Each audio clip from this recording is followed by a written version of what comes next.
Good afternoon to everyone. I'm very happy to welcome you here today to this online workshop. My name is Maran. I am the head of the Juri Lotman-Semiotics repository at Tallinn University and researcher in the DIGHT-Net project. And before I will move on to introducing this concrete workshop today, maybe let me first say a couple of words about the project behind this workshop series. And I actually wanted to show you our homepage as well, but I have some connection problems, so I cannot share my screen. But Mila, I think, has already shared the link in the chat. So you can explore the website yourself while I'm talking about this. So the DIGHT-Net is a Horizon Europe twinning project that is dedicated to strengthening research in digital cultural heritage at Tallinn University. And it brings together more than 25 scholars from 4 universities. So in addition to Tallinn University, our partners are University of Bologna, University of Amsterdam, and the University of Turku. And the project is led by Professor Maran, who is a professor of cultural history here at Tallinn University. And in this project, we have several interconnected sides or focuses. So on the practical side, we are working to digitize the archive of Juri Lotman, who was a renowned semiotician and cultural theorist, and his wife and literary scholar Lotman-Mints, and to prototype a digital platform of this archive that will later connect their archive with the archive of another great thinker from the field of semiotics, Umberto Eco. And the value of this endeavor, as we see it, lies not only in making these collections accessible online, but also in the potential of this prototype to serve as a model for building other scholarly digital archives in the future. Then next to this kind of practical side of the project, we also have some theoretical ambitions. Namely, we aim to develop a semiotic theory of digital cultural heritage. And in formulating this theoretical framework, we draw on the intellectual legacy of the same authors whose archives we are digitizing, Lotman and Eco, and to make sense how digitization changes the broader cultural dynamics around us with their writings. And thirdly, we also have an institutional side of the project. We're planning to establish an international research hub dedicated to digital cultural heritage. Here at Tallinn University, it will be called the DIGHT Hub, and the official launch is planned already to happen in December. And then hopefully then this hub will serve as a permanent platform for research, teaching, and collaboration in this field. And altogether, there's a very wide range of activities connected to the project. So I warmly encourage you to explore the homepage, where you can find more information about upcoming events and opportunities to participate. We have quite many exactly of these online options. For example, on the 24th of October, we will host an online lecture on gender, intersectionality, and inclusion in academia. And in November, on the 21st, we will hold a workshop with the theme Community and Cultural Heritage. So you're very warmly welcome to join these events. And actually, even also the launch event, which will mainly be taking place in Tallinn, we will also have a video stream of this roundtable and the opening. So anyone who wants to join, you will be able to do so online as well.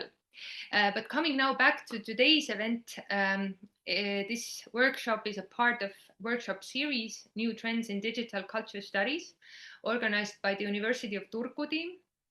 And this is already the third workshop in the series. Last academic year, we had 2 very inspiring sessions. First one focused on the creation of digital archives, and the second workshop turned to the question of sustainability of digital cultural heritage. And also these recordings of these previous workshops are available on our homepage. And the theme of today's seminar is representing data in digital archives. As we know, converting cultural heritage into digital form is not only about preservation, but also about enabling new ways of engaging with the material. And the question of representation is crucial to understand how can we make large and complex digital collections accessible and meaningful. And today's speakers will explore these issues from both theoretical and practical perspectives. And I'm very much looking forward to the discussions. And before I conclude, I would like to sincerely thank our colleagues at the University of Turku, Mila Oiva, Hannu Salmi, and Petri, Paju, who have taken the lead in organizing this online workshop series and have done a wonderful job of bringing together inspiring topics and speakers. So I don't want to take too much more of your time. So let me now hand the floor, or rather the screen, to Petri, who will introduce today's speakers and topics in more detail. So thank you.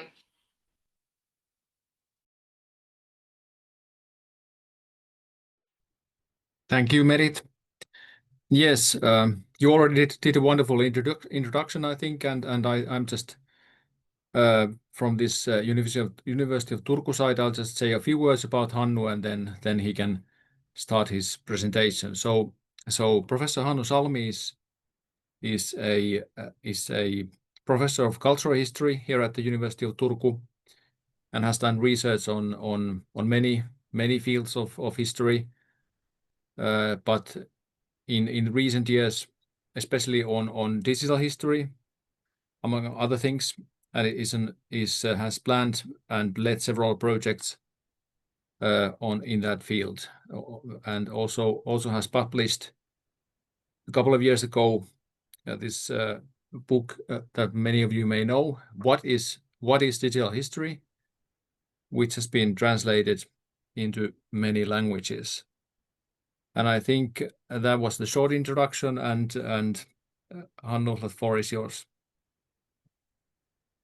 Thank you, Petri, and thank you for Merit as well for the introduction. And it's nice to see all of you here spending your Friday with our project. That's highly appreciated. My title is Revisiting Cultural Heritage Collections, a benchmark view on data visualization. And as already revealed, I'm part of the DIGHT-Net project, and that's the angle I have here. So I must first say that I'm not a scholar of data visualization as such. I know and acknowledge that it's a branch of research in its own right. There are many digital data visualization labs and hubs around the world. More I try to discuss the issue from the point of view of a digital historian and from the point of view of a scholar that has used many of these services, and that's the basis for my discussion.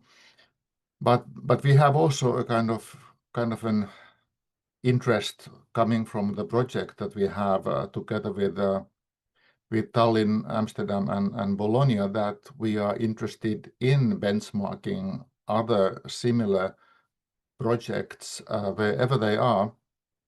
So I would very kindly ask the audience today, for example, put forward probably your own projects if you work on the field, or if there are services that you know very well, you are welcome to put those links to the chat, for example, so that we can collect a list of interesting services during this session. And we are also very eager to hear your additions to the talks that we have today. This is by no means a complete benchmark of the hundreds and thousands of cultural heritage collections that are out there and their data visualizations, but my aim is in a way try to find a way of gathering some points for benchmarking these data visualizations, and especially how they could be integrated into cultural heritage collections. So that's a kind of an excuse for my presentation, but also an invitation for you to contribute to what I aim at discussing today. I took an image that you might recognize. It's an interior photo from the Louvre, which is one of the most famous like places for cultural heritage, and a special collection, especially in the material form. I mean, as artifacts and objects to be consulted, and a major tourist site as well. It seems that Louvre is not so well visible. Now my slide is somehow not changing. Why is that? Perhaps I should try to reconnect it. I don't know where this came from. I have another try. Sorry. That's a very good start for data visualization.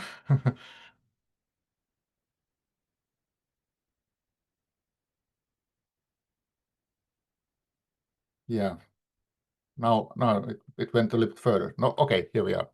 Anyway, I just wanted to say that. Hannu, sorry to interrupt. So we don't see it in the presentation mode, but the kind of like in the editing mode. Yeah, that was my first intention to share it in the presentation form. Does it come now? Yes, now we can see that. Thank you. Yeah, but in the first place, it didn't change the slide. I hope it does now. Yes. But anyway, when you go to the website of the Louvre, you don't really find too many data visualizations. It's more like an invitation to come to the collection and to visit it and so on. But of course, Louvre has a major data set of metadata, for example, on its collections, and something that would be very useful for research and the users that can only access the website. But before I go any further, a few words on the relationship of cultural heritage collections and the visual. So everything that relates to the visual is not necessarily data visualization, but something else. But I think it's good to like point out that we have different kinds of cultural heritage collections, analog collections, as those held by Louvre. We have digitized collections, as for example many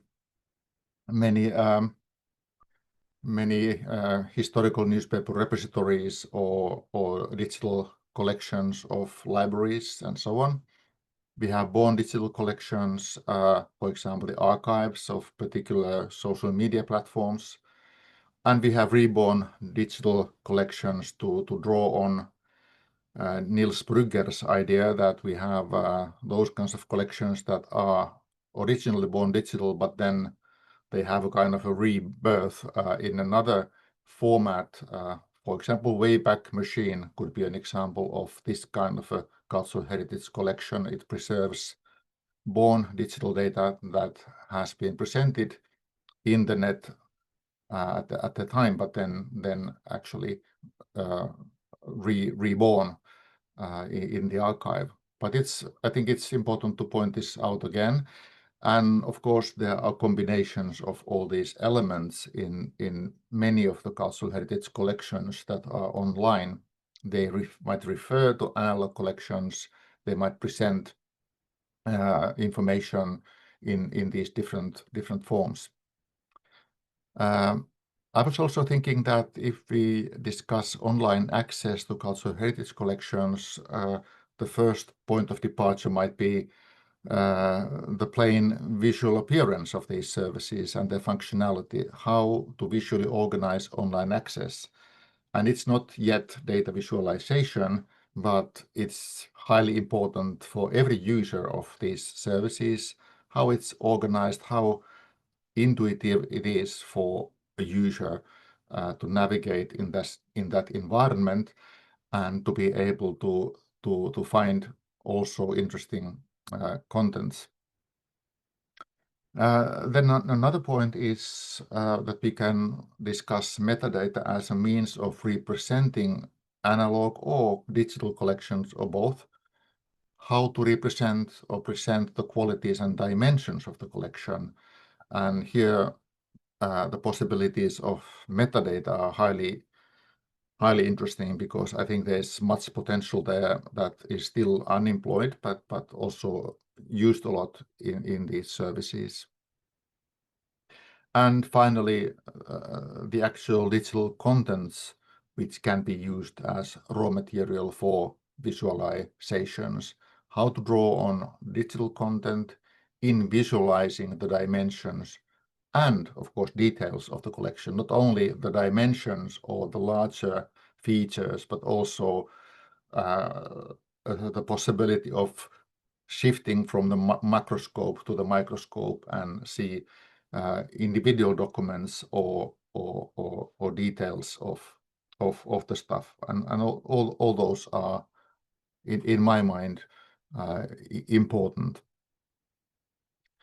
Only a few words on the first point, the visual appearance and functionality. I think we all have different views on this issue as users of these services, and there are many examples. I know many services that are rather simple in the way they look, and it's also in the service of the user in the sense that they are rather easy to use and it's rather easy to grasp what's in there. This is a website of the Library of Congress, especially the part that belongs to the American Memory Project, which is one of the pioneering efforts to digitize cultural heritage content. And this is what you get when you go into that. You see how much is available online, what's the original format, how it's divided into particular documents, what is the online format, is it an image or PDF, what is the date of the document, and so on. And often it shows a glimpse of the content, historical material for the user. This is quite typical of many of the appearances, if I may say so. I took another example, which is one of my favorites. This is Trove by the National Library of Australia. It includes also many kinds of contents, digitized material in different categories, and I think it's quite clearly organized for the user, how the user can draw on the material and delve into the rich content that it has. And I particularly like the way the historical newspaper archive is organized. You have probably visited this. It's open for everyone to consult. I often make a Paganini shirts. It's the famous violin virtuoso of the 19th century. But what I like in this way of visualizing is that it gives us a glimpse of the actual news item. It's highlighted, but it has also the layout context that is visible for the user around the news, but it also immediately shows the OCR background, the optically recognized text, so that the user can immediately see what is the text that is used as the basis for keyword searches. That's not always clear in these services. Sometimes they are hidden in the background, and the collections try to look as if the search would be addressing the visual content, but it doesn't actually. It goes to the OCR text. But this is an example of how these services can be useful also in terms of very rough and basic visual ideas. But this is in itself not data visualization. So it's another area and other field. I tried to move into that direction, and I took this blog page as one of the starting points. This is from the University of Sheffield. There is a data viz lab or hub that is devoted into the study of data visualization, in experimenting with different visualization methods and ways. And this is a blog post by Yuliang Weng. It's mostly actually based on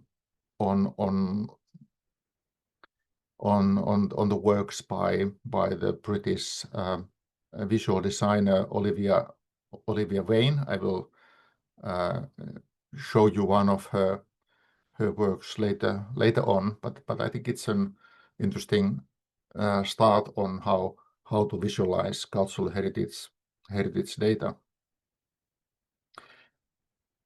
When we are discussing data visualization, it's I think also important to point out that this is not something that is completely new or something that would have been invented in the time of our digital world, but it has longer roots in history. So information have been visualized already for centuries for different purposes, and I see that there is a kind of a continuity or continuum to where we are today. There are similar problems, similar issues, how to capture those data streams or streams of information in a visual form and present it in a simple way that the user can immediately follow and understand. Since I'm a historian, I would like to draw on this as well. You might know the French mathematician and civil engineer Joseph Minard, who made fabulous data visualizations already in the 19th century. And this is one of his images. I will show another one in a minute, but he wanted to develop a way of capturing in a two-dimensional way different information streams, and this is one of his famous images describing global immigration in the world in the 1860s. And he painstakingly gathered information from different ports of the world to see how people were like boarded and how they sailed to another continent. And the width of the stream characterizes here the number of those immigrants that, for example, left Great Britain, as you can see in the image, the green streams that flow away, and the pink one goes from Hamburg and Bremen in Germany. Then there's the yellow line that goes from China, and the black one from Africa, and so on. So it's only one image, but behind this image there is a lot of very detailed information that otherwise might have been difficult to express, but here Minard does it in a very clear way, I think. And as in data visualization, I think here it also points to the fact that these visualizations can also put forward hidden narratives or something that is underlying the numbers and the data. And I think this is very illuminating from the point of view of global interconnectedness in the 19th century, and he was able to capture it within this image. And I think this is something that data visualizers are trying to do also today, to try to combine different parameters into one visualization and then give it to the audience. What is missing, of course, here is the interactive aspect, which is important today, so that the user can also modify those parameters and also to customize the image for him or herself. But anyway, I think it's a very illuminating and start and very interesting as such. Data visualization includes many kinds of aspects. Of course, now we are in a situation where we have been living in a world of digitalization and digitization already for decades. There's more and more digitized cultural heritage collections that enable the use of these visualization methods and also allow the access and interpretation of historical data. This is an important point of departure. It's also important, the question of accessibility. Data visualizations can be used to improve accessibility for researchers and the public, often by simplifying complex cultural data sets. Sometimes data sets are very, very complex as such, and then there's also a particular responsibility when we simplify or interpret those streams in a visual form. I already referred to the fact that there might be hidden narratives in the data, and that's one of the aspects or benefits in data visualization, that it allows us to transform metadata, for example, into interactive formats, and thus reveal those kinds of narratives that otherwise might remain hidden. And I think that's one of the aspects that we in the project also have to consider, which kinds of hidden narratives there might be in the Juri Lotman archive. And then the design principles are always important. Effective visualization requires clear design principles, but also benchmarking, so that we try to understand how it works in relation to other similar services, and thus we can find a way to improve user engagement and understanding. Well, this is pretty much a repetition of the previous one, but why data visualization matters. It might enhance accessibility to offer easy to understand formats or visualization, often in addition to more complex ones. So of course there is a possibility to delve into the data itself, but this might give a certain quick impression of how it looks. It also supports analysis and exploration when it enables researchers to discover patterns and interact meaningfully with cultural information. It allows us to engage with user experiences if there are interactive elements that we can later explore, and that's an important part of it. And again, those hidden narratives that there might be. I think these all are important aspects why data visualization matters. There are many kinds of visualization techniques. I'm very eager to hear if you have other solutions and techniques in mind.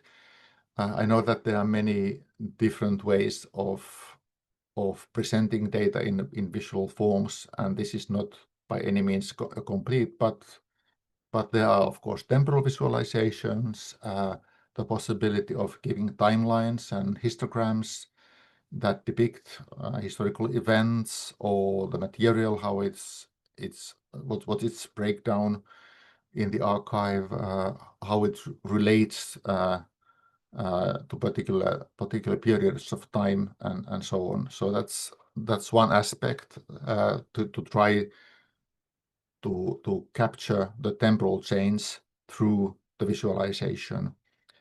I have two examples. They are a bit different in nature, but the other one is from a newspaper archive. I'm a heavy user of newspaper archives, and this is one of the favorite ones. This is the Impresso project website. It's a Swiss project, or from Switzerland and Luxembourg, and based on a set of digitized newspapers, and it offers many kinds of tools for the user to see the collection. There's a possibility of seeing the timeline of the whole content, but of course also the timeline of individual searches, like in this case, again, my Paganini search in the Swiss material. You can see that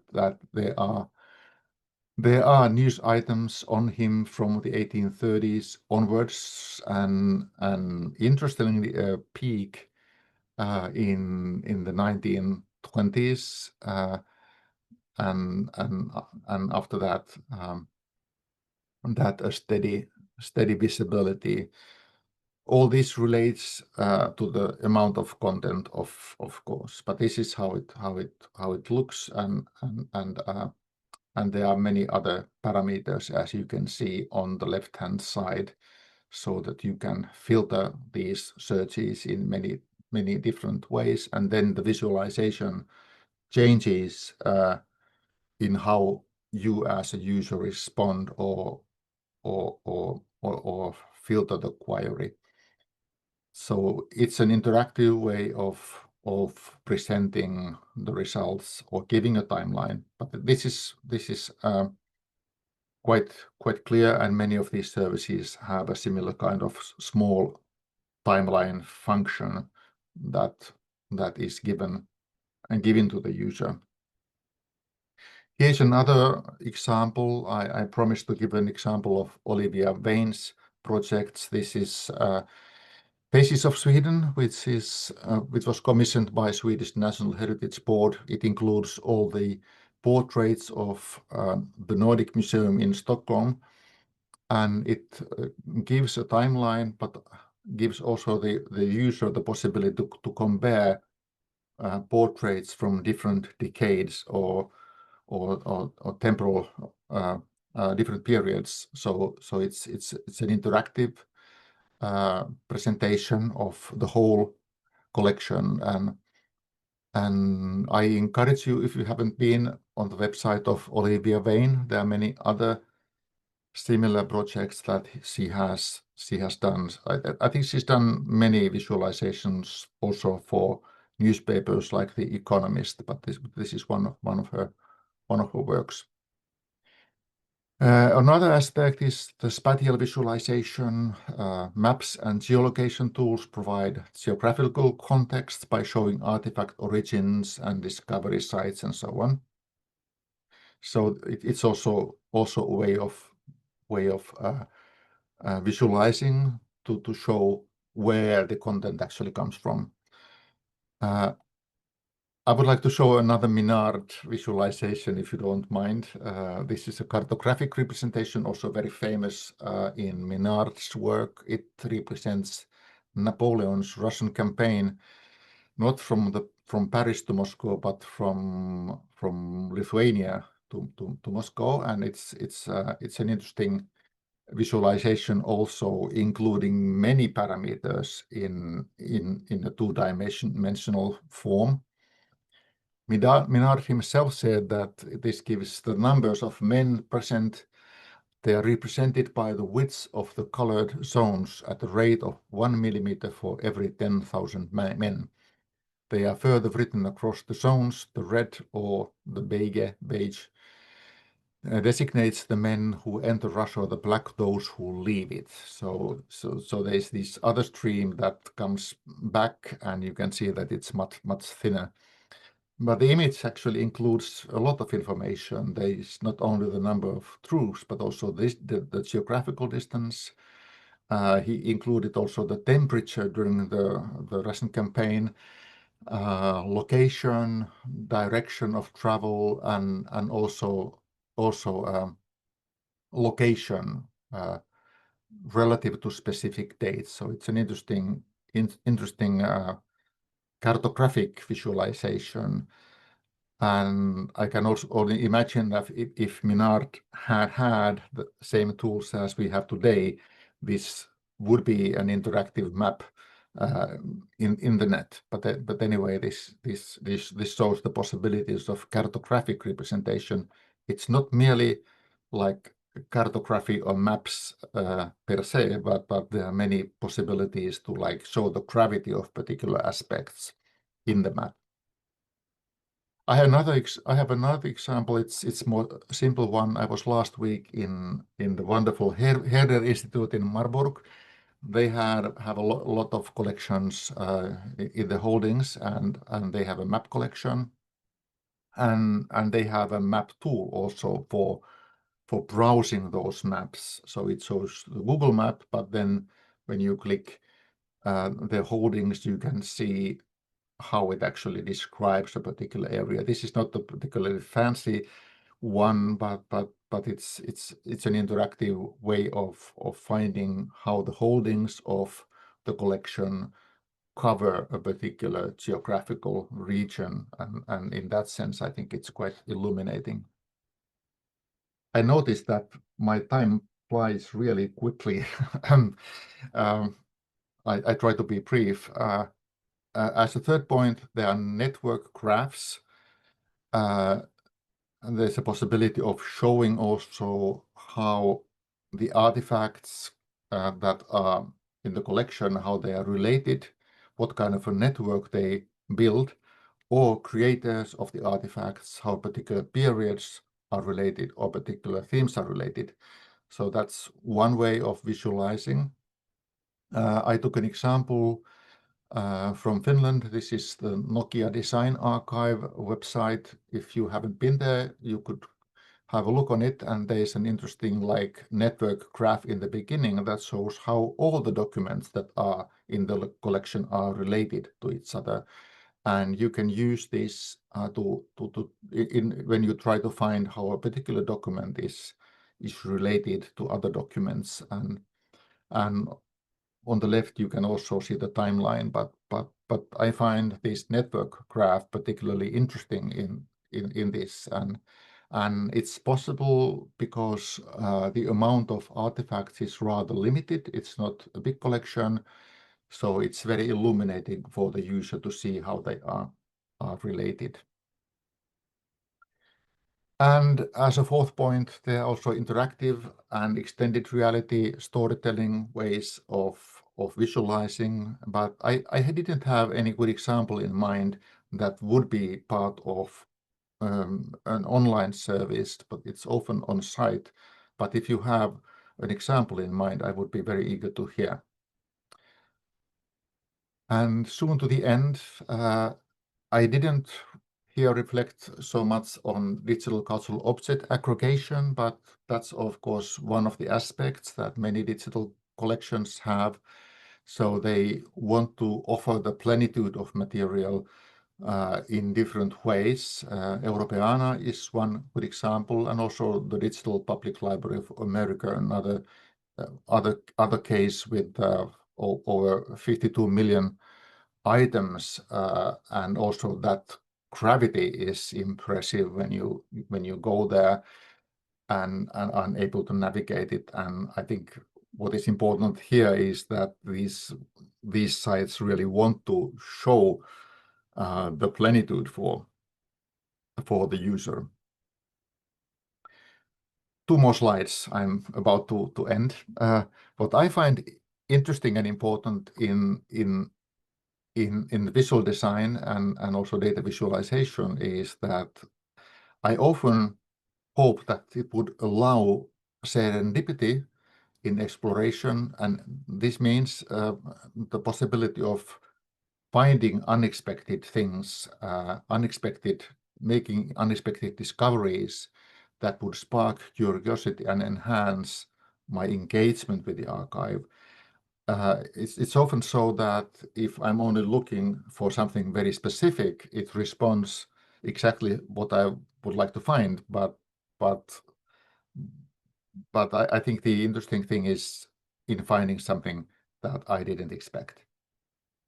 The plenitude of information, it's another important principle, how rich layered data there is and how it allows to delve into the stuff for understanding it in a deeper way.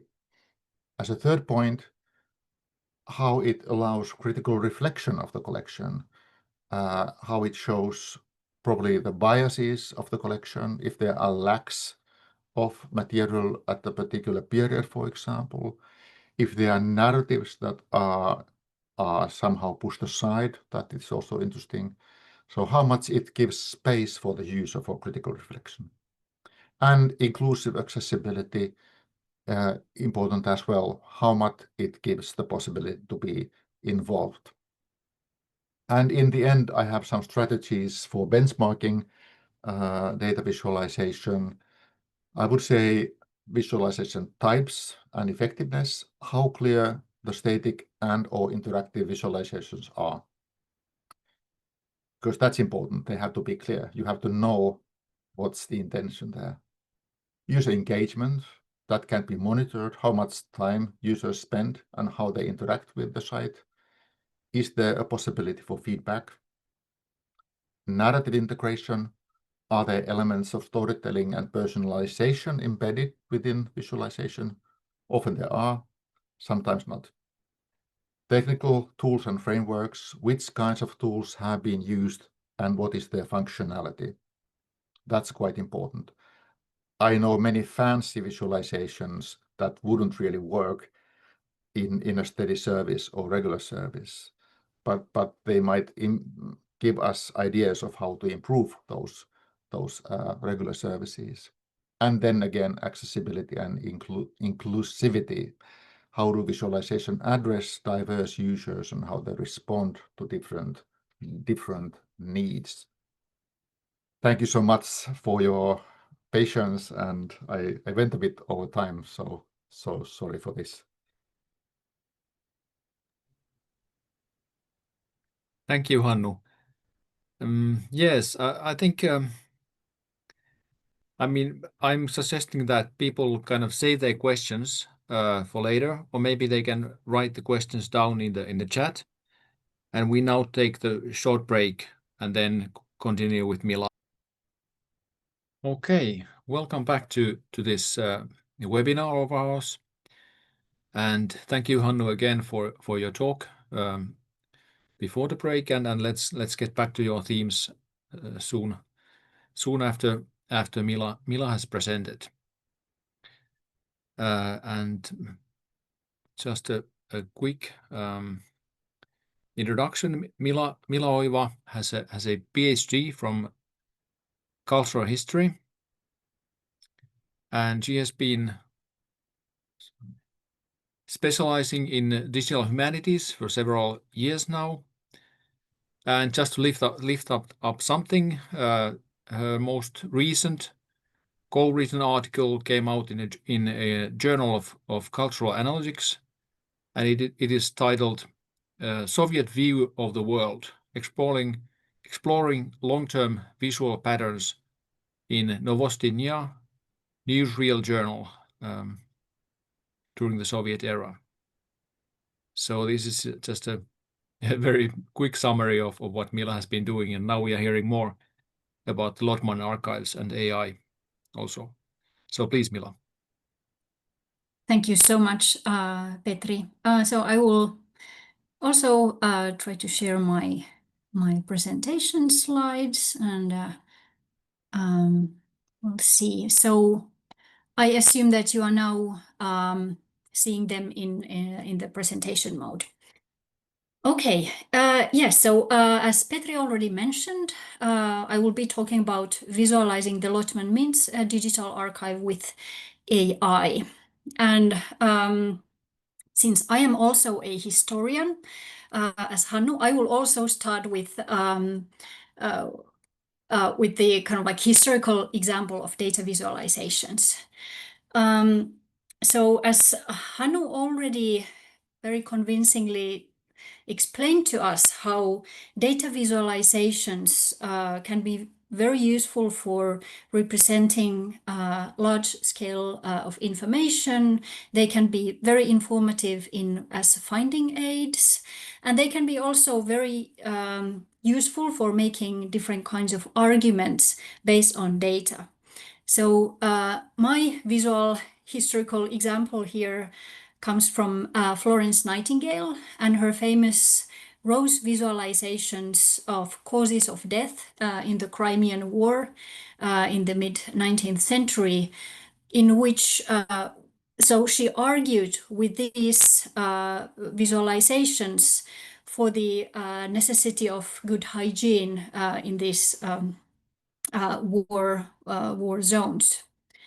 And now, if we move on, and if my slides, for some reason also for me, they don't work. So I need to also try to reshare perhaps my slides, and let's hope that they will work better now. Let's see. Okay, now I assume that you also see the next slide. Okay, so if we move from the kind of like generic area of data visualizations into the realm of digital cultural heritage, we all, of course, know that when we move on from the traces of the past and move on to archiving them and digitizing them, the richness and heterogeneity of the data decreases. But simultaneously, we gain something new. We gain a new kind of access of different kinds of representations of knowledge, as Hannu has already shown to us. And what I think that visualizations can not only be important as finding aids or representing certain kinds of results of a research, but they can be also used as tools for both supporting digitization, learning something about the digitization process, and also as in the process of the analysis, when we still don't know much about the data itself, but we want to learn about it, and we want to also generate some interesting questions that could be dig deeper. So for this uses, visualizations are also very useful. There are, of course, many different kinds of tools and programming languages that can be used for generating different kinds of visualizations based on data.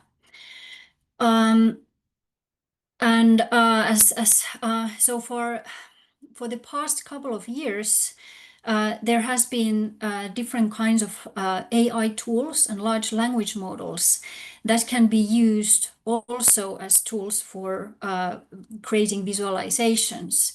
And what is beneficial about these large language models is that they can actually be used also by those people who are not experts in programming languages or very specific tools.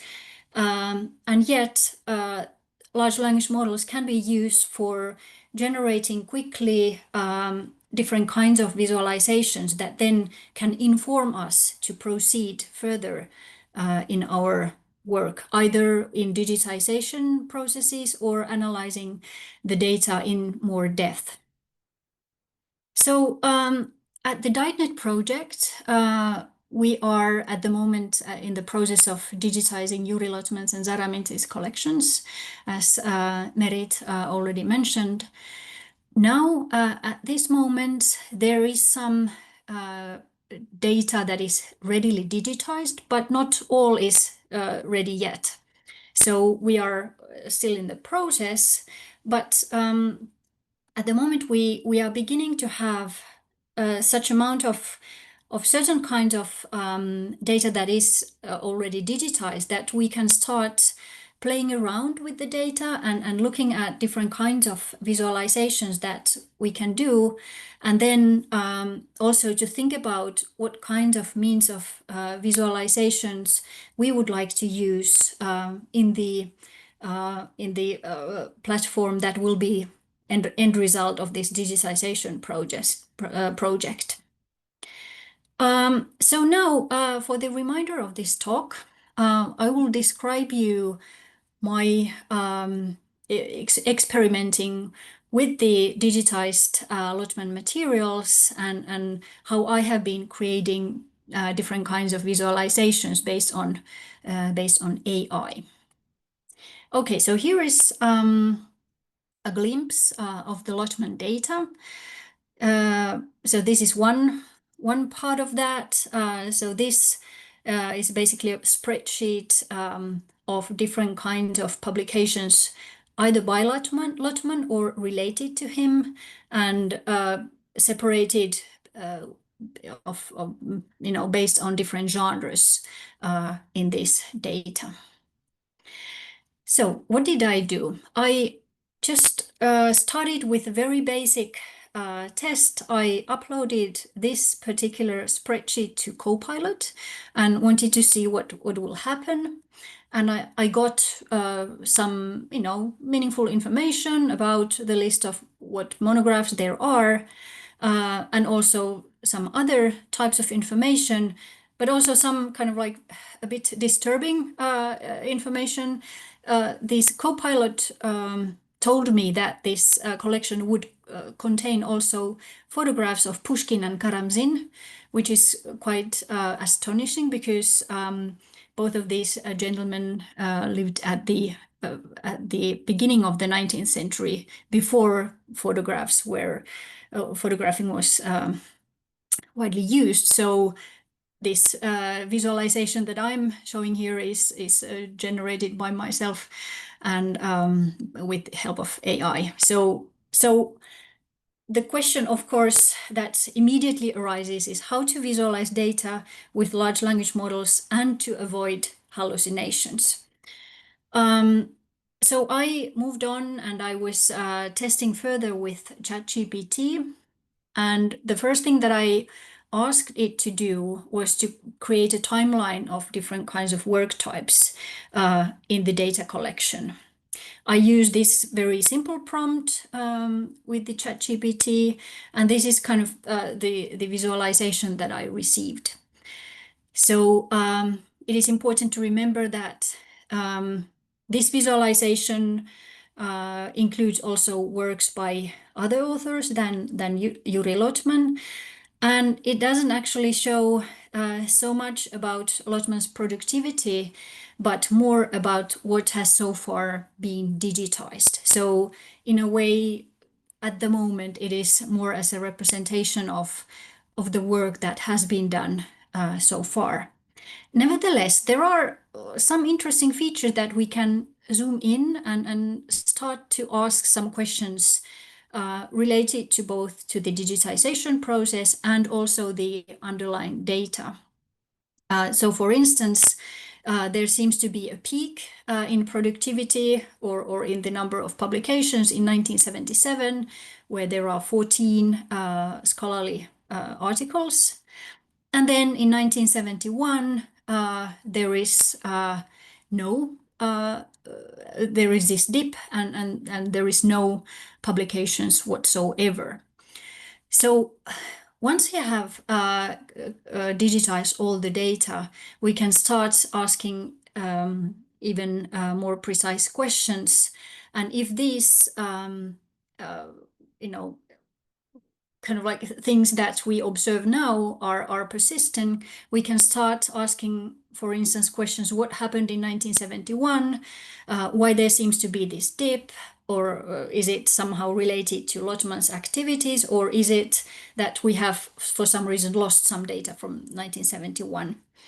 And can we actually say something about the nature of Lotman's working habits based on these visualizations? Then I moved on, and I was thinking that Lotman's collaboration networks can be very interesting to see. And I created this prompt where I asked ChatGPT to generate a collaboration network of Juri Lotman with his co-authors. And I received this kind of visualization, but with a deeper look, this doesn't really look right. So we can see that ChatGPT was not able to, didn't understand that the initials and the surname belong to the same person. So I realized that just asking very direct questions doesn't necessarily work well, and generates visualization errors. So, and I realized that having this kind of like two-step process could work better. So I started to first generate these kinds of tables from the underlying data, and then I could then check whether these underlying data and this spreadsheet would be accurate. And then when I'm sure that this is accurate information, then I could generate visualizations based on this. I also realized that I need to ask more detailed questions and give also examples in the prompts. So I created a more precise prompt with some examples. And as a result, I got this table that reflects the actual situation, and got this nice visualization of collaboration and co-author networks, of this co-author relations of Juri Lotman. Then I wanted to look at how this co-authorship developed over time. I generated a prompt. It didn't work. It didn't produce the information or the type of visualization that I was after. So I had to ask it to do it again and yet again.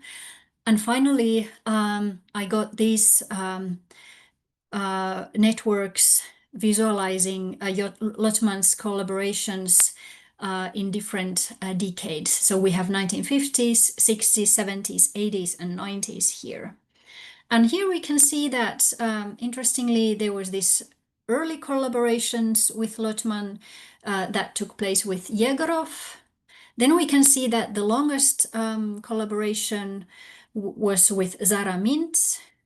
And as we can see that the person with whom Lotman co-authored papers the most, Uspiensky, with him, the collaboration took place only in the 70s and 80s. So there was this more intensive period for their collaboration at that time. Then I was interested in looking at what was the impact of these co-authorships. So what kinds of word clouds can we see based on these co-authored works? So I asked ChatGPT to create word clouds based on the keywords of the co-authored works. Then I encountered into another problem. Basically, although ChatGPT works well also with Cyrillics, here it was not able to generate word clouds with Cyrillics. So I basically asked it to give me all the keywords, and then I used some easy to use online tools for creating these word clouds. And this kind of like shows in a nice way the different types of publications Lotman co-authored with the different collaborators. Then I started to think that as we are now digitizing these collections, and this is heroic work by my colleagues in Tallinn who are doing this digitization and translating the huge paper piles into digital metadata and contents. So I was interested in looking at this kind of like transformation, and more particularly as we have this in the data, we have this information of the number of pages in physical form in the physical papers, and we have also the number of pages selected for digitization. So I was interested in what is the ratio between these, because some of the paper documents might include some duplicates, but not all of them. So I was interested in looking at this this translation amount here. So again, I created this data sheet first, and then created the visualizations based on that. So now I had learned to make more prominent prompts with several different kinds of examples.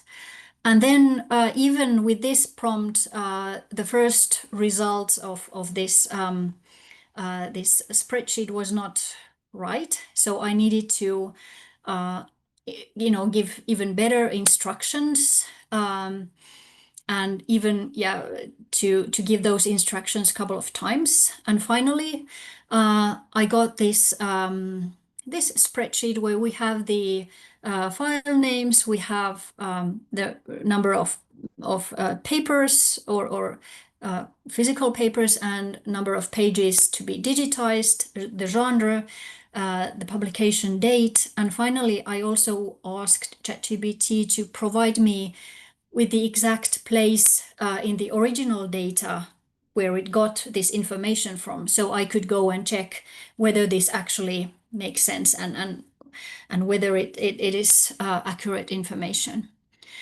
Then I asked ChatGPT to give me some suggestions how to visualize this information, and it gave me some suggestions, and I chose a stacked bar, which kind of like shows in interesting manner the amount of data that we have here, an amount of both digitized and physical papers.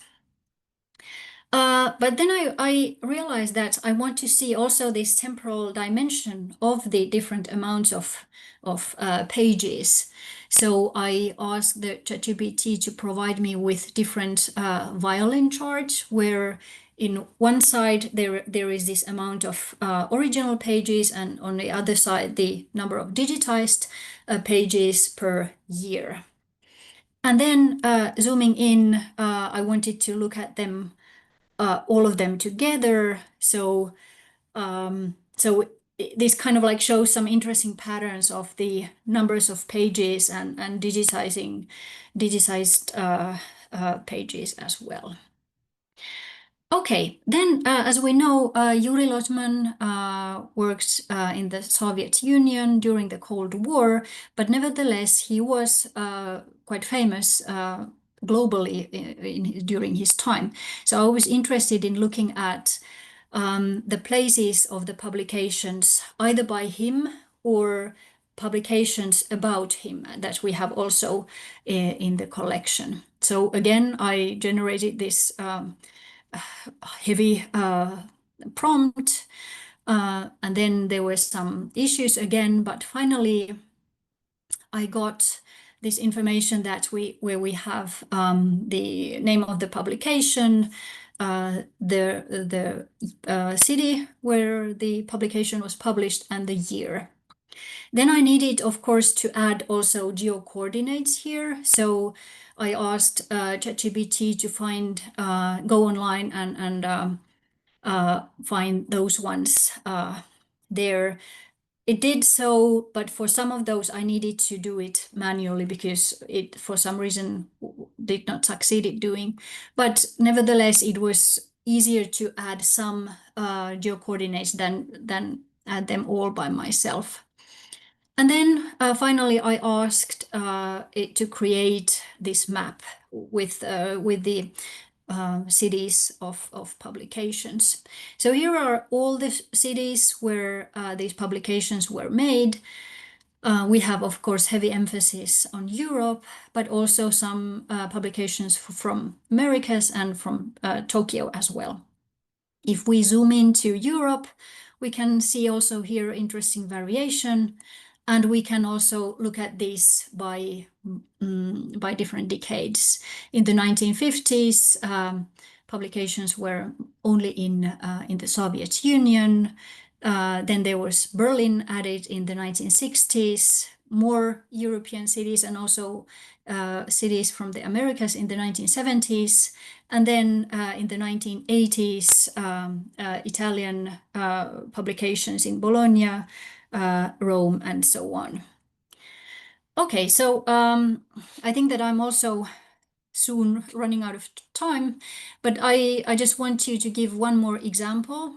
So in addition to all these texts, data, we have also a very nice collection of Lotman's drawings in our collection. So he used to do all these drawings on side of some notes, or if he sent some letters to his friends. And I was interested in looking at how actually we could, visualize these as well. So I analyze these visually as well. So I generated this prompt where I first just asked ChatGPT to provide me the main motifs of these images. And we got some quite interesting verbal characterizations of these visualizations, pointing out humor, central character with mustache, and so on, and some existential and allegorical motifs. And I received also these interesting possibilities for thematization and labeling of these drawings that we could use if we wanted for labeling their drawing collection. I'm a historian, so I want to see things in chronological order, as you can see. So I started to think that it would be actually interesting to see those visualizations in chronological order and see if we can see some interesting patterns there. So I turned to DALL-E and asked it to kind of like generate this kind of like timeline with the visualizations in temporal order. When I was doing these visualizations, didn't have an access to the information related to the time of the making of these drawings. So I allowed DALL-E to guess also if there was no information of the time of the drawing was made. So this was the approach that DALL-E explained to me. And then these are the results, which were kind of like a disappointment for me, because of course I explicitly asked it not to draw itself, but also just to reprint the originals. But it seems that this is not possible for DALL-E.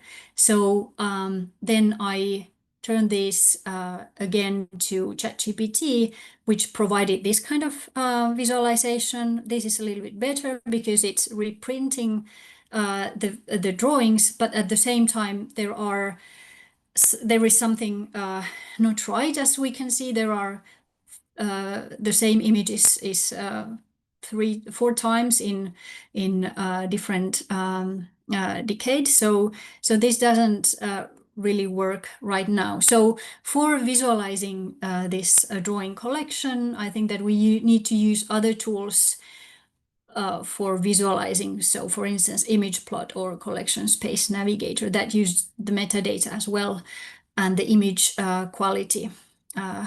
To conclude, there are of course benefits and drawbacks for using large language models to visualize data.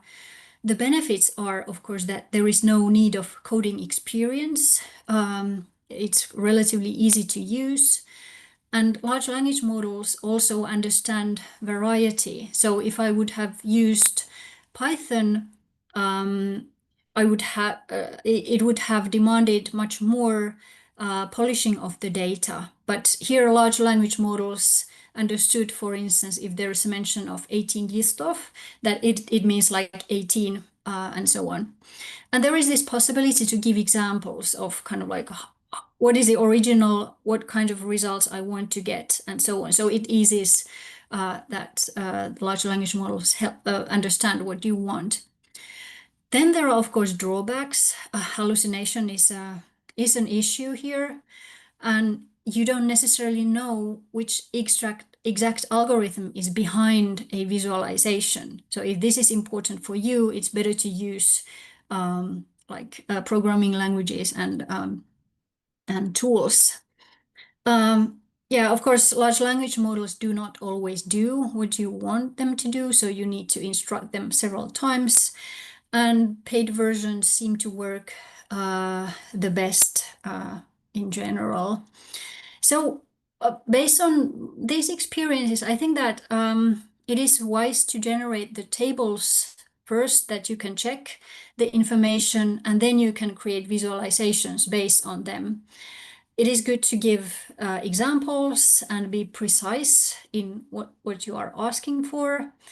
There are some occasional language issues, but overall, I think that large language models work very well with multilingual data, and better than traditional natural language processing tools. And then it is of course important to ask what is being visualized. Is it that what I'm seeing here, is it the result of the digitization process or the archiving process, or does it actually tell something about the phenomenon that I'm interested in, like Juri Lotman's works or his scholarly activities and so on? It is also important to always think about what is missing from the visualization. And also, I think that what is important for further considerations is to think about how different kinds of uncertainties could be tackled and visualized. But with this, I want to thank you for your attention, and I'm looking forward to the discussion. Thanks.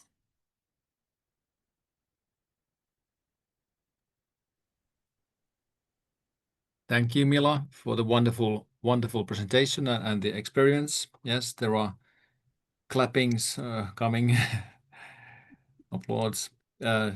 Yes. Okay, I'm opening the floor for questions and comments, and you can just raise your hand, or you can write your questions to the chat. Are there any? There are some comments in the chat already. Yeah, Okay, I noticed yes. that John actually Yes. has a comment on serendipitous. This is a very difficult word for a Finn, but anyway, reminds of A.B. Warburg's library idea. That's right, actually. It's I think he has similar ideas about how books can offer this kind of an unexpected element, and I think that's a good point. Yes, and I think that the next question is for me. Hanna is asking a question to Mila Oiva. Do you have any reservations about using commercial models like ChatGPT for processing data that is not publicly available in the internet? I think this is extremely important question.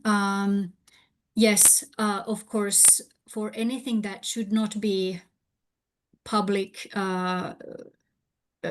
in the end is you should not put it there in ChatGPT. So this is, I think, thank you for pointing out this, as we are aiming to publish this data. So I that's why I could use it here. But this is a very good point. Thank you.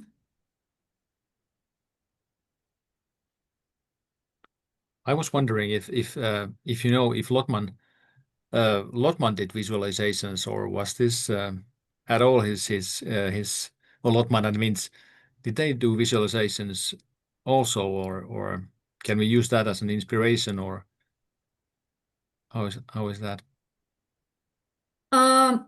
Yeah, I think that is an excellent question, and that should be perhaps asked for a person who is expert in Lotman's work in more deeply.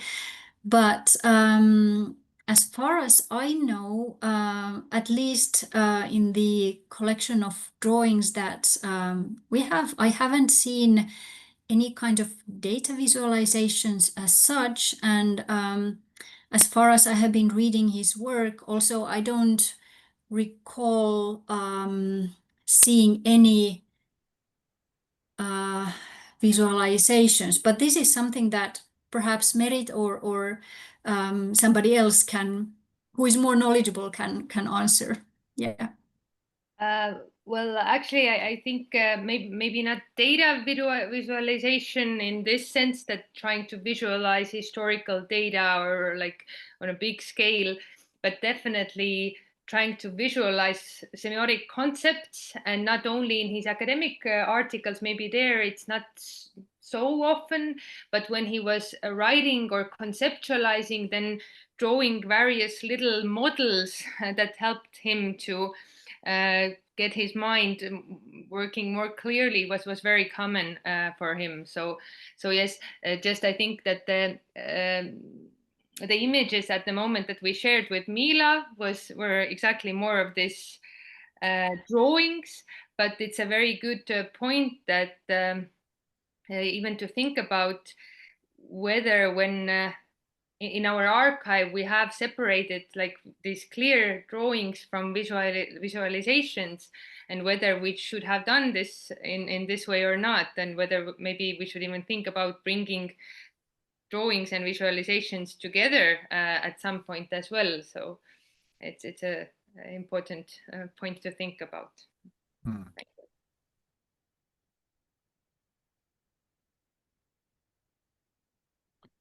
Can I? Yes, please. First, I think that would be a good idea. I mean, to see which kinds of visualizations there are in the material, and then see how that could be used as a source for imagination for us. So I think that's a good idea. But just to comment on Mila's presentation, I think that was very interesting in many ways, because I've been also interested in trying to create tasks for the students, for example, how to use AI in research. And I made a task in one of the courses that I had a list of publication sites and asked them to try to use Copilot first to find geolocations, and then when they found the geolocations, then convert it into format that can be read by a cartographic program, and the end result would be a map of those sites. And it worked pretty well, but I noticed that the teaching of prompting was a challenge.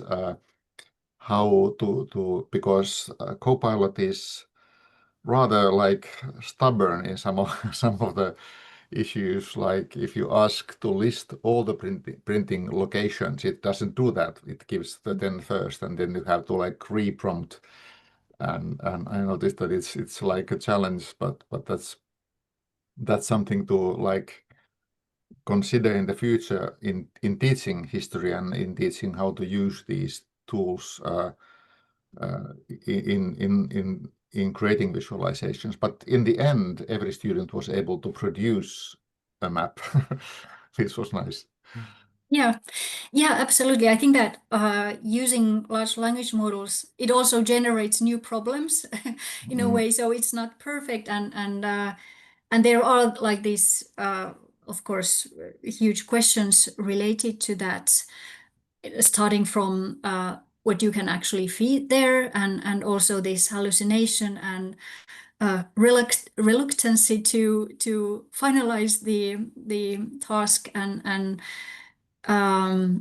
so on. But I think that maybe if it's possible to, so I think that using these can be beneficial if you are, of course, able to see what is the underlying data and to verify the results, but also as a kind of like a quick tool for generating questions about the data. And then, of course, if you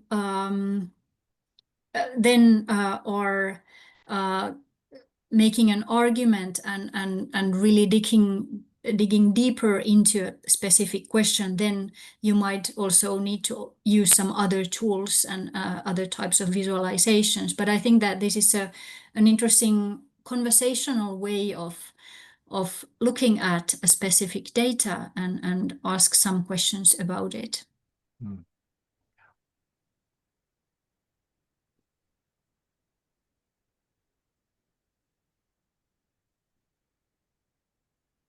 I would also maybe just comment briefly. It's not so much of a question, but a comment for Mila. For me, it was actually also very just an interesting experience. We discussed some of these aspects with Mila before the presentation as well, and understanding that playing around with this, creating the visuals of the data we have, actually serves as a very valuable input for us to understand what are the problems with the metadata we have, that you actually make the visuals and you see that where are the errors or the ambiguities and what we need to specify or how to actually make the data we are collecting much better. So some of the things, even although we are constantly trying to look at how to unify and how to make it more precise, but exactly if you visualize, then you immediately see where the errors occur.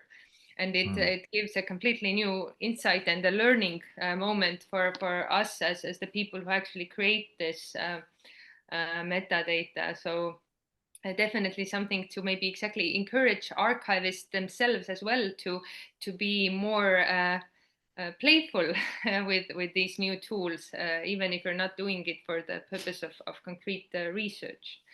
So yeah, thank you for this material you provided. Yeah, thank you. I really think that it's a way to generate also like questions regarding, so why do I see what I see here, and what are the underlying reasons for that? Of course, sometimes it might be problems of the tool that you are using, but sometimes you get interesting insights related to either the data itself, but also the ways we have been collecting it and we are digitizing it, and there are always these selections related to these processes. So how are they actually reflected through visualizations? Can I continue? Perhaps this would be a kind of, I don't know what's the right word, but a kind of processual way of using data visualization in developing like metadata further. I was once in a project where we investigated the Finnish radio and television archive metadata and also the Finnish film archive metadata. And when we visualized some of the properties, for example, like aspect ratio, which is important for film scholars, or sound system, we noticed immediately that there were lack of information at some periods, and it's due to the fact that the metadata has been layered throughout the decades and the different persons behind it and so on. And it's highly important. We also noticed that there was information in wrong places in the data scheme.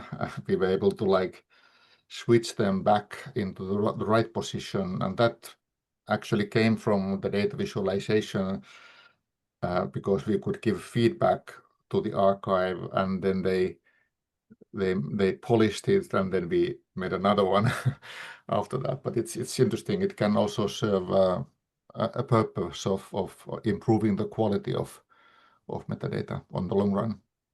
Yeah, absolutely. I have also had some experiences where we were analyzing some audiovisual materials as well, and we had some metadata concerning the contents of these audiovisual materials and different sections of that.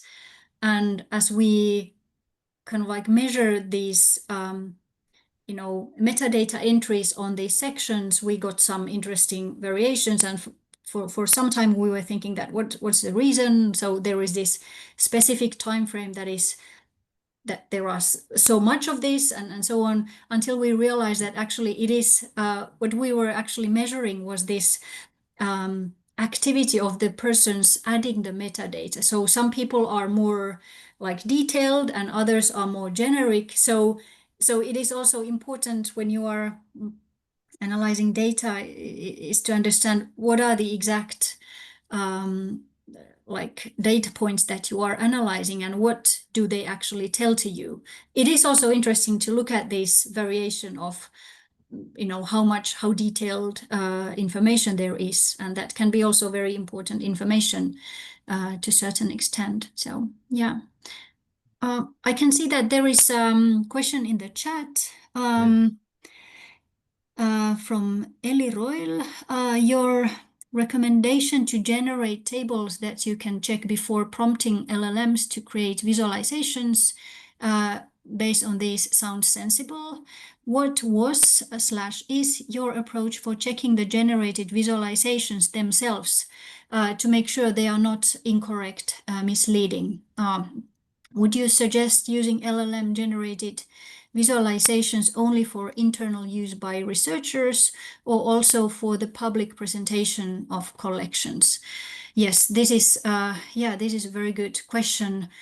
For this presentation and for this first iteration and testing of this, I did not check, but that's of course yet another layer of uncertainty, and I think that this is something that should be dealt and discussed more detail.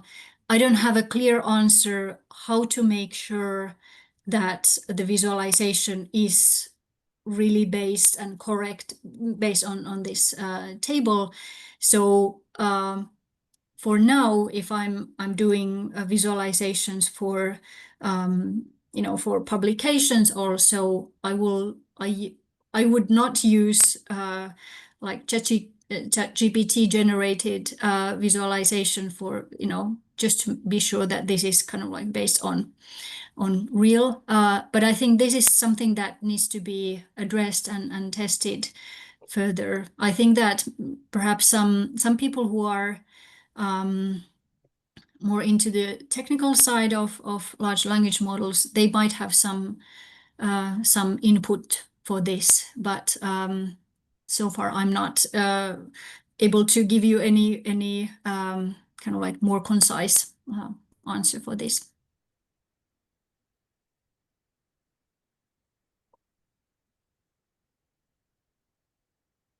So yes, so do you think, Mila, that talking still about this public presentation of the collections, I was also thinking what ideas can we kind of bring into this this archive being presented online, and what are what the user can do there with the archive materials. So can we also sort of offer this kind of playfulness or this kind of playground for the users, or should we?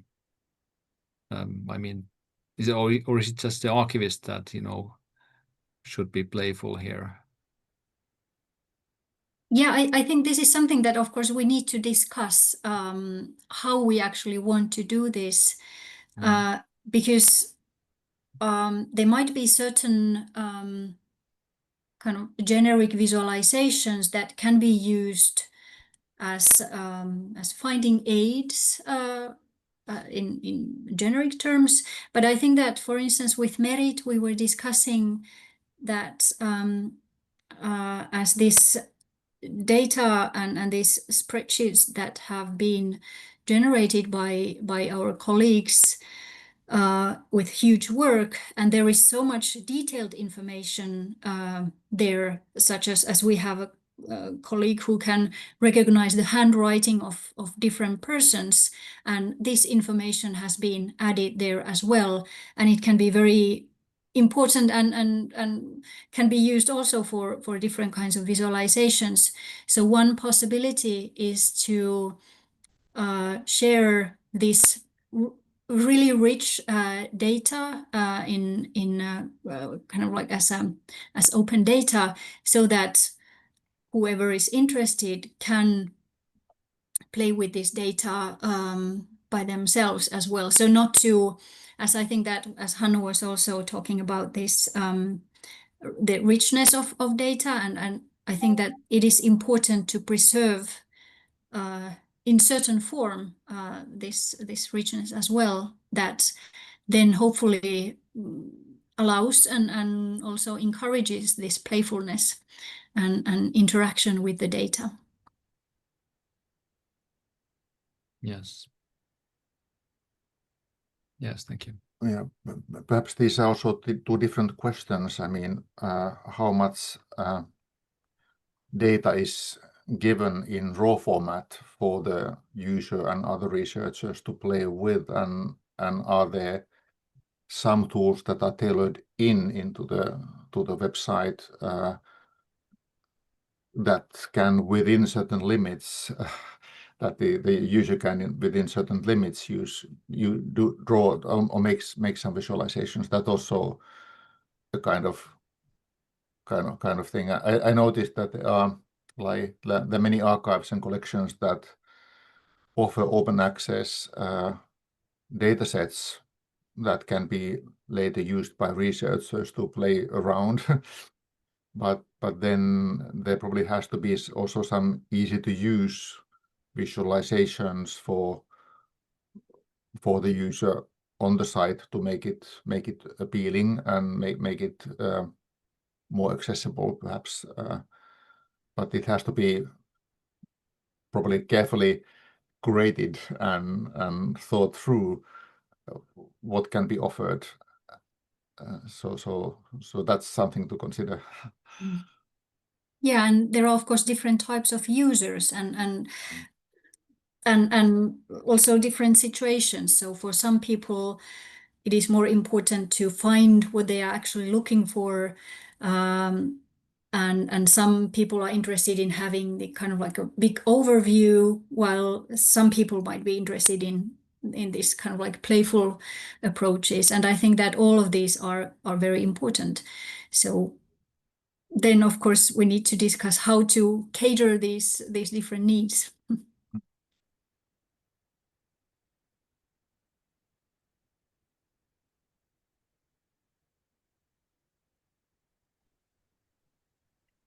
Yes, absolutely.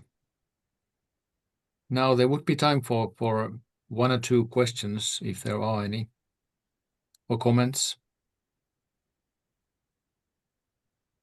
And I could add, if you have interesting websites in mind, you can also add to the chat.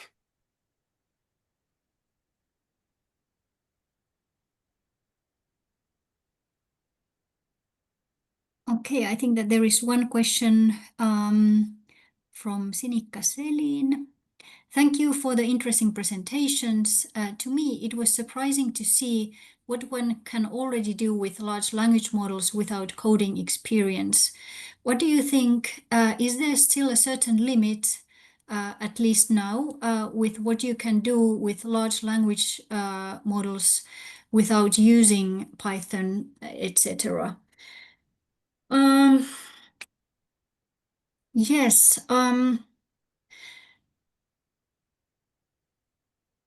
I actually don't know. I think that, of course, apart from this problem of hallucination and certain degree of unreliability that we need to bear in mind, there are, of course, I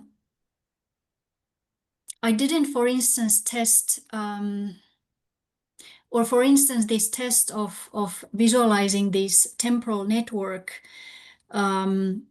didn't provide kind of like as detailed or fine visualizations that I was hoping for.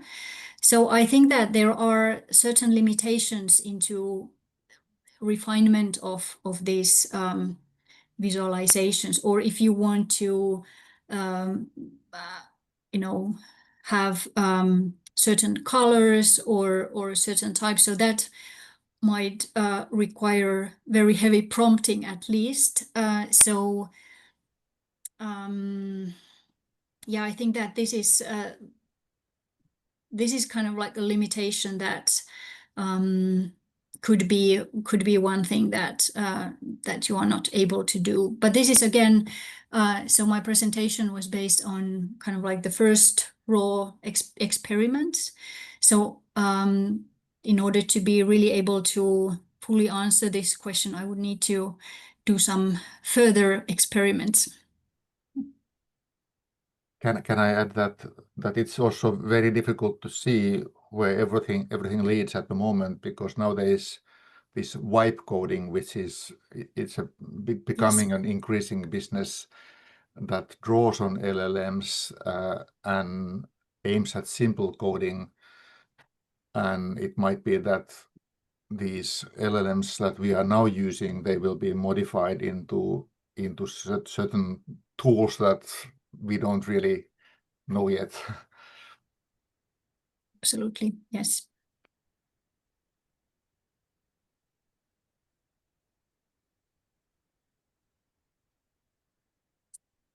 Yes, okay, maybe we are getting ready for this Friday afternoon.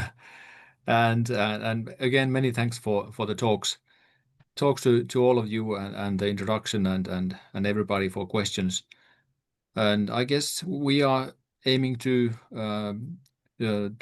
make this webinar available on the website of DIGHT-Net, so you can also get back to these ideas and questions. Yes, so it should be available online within a couple of weeks. So you can look at it again or share it with somebody who is interested in looking at it. So thank you, Petri, also for chairing this session. Yes, thanks. And we're getting back with the next webinar in October. Yes, that's correct. Okay. Well, until then, have a nice Friday and weekend, everybody. Thank you. Bye. Thank you. Bye. Bye. Bye-bye.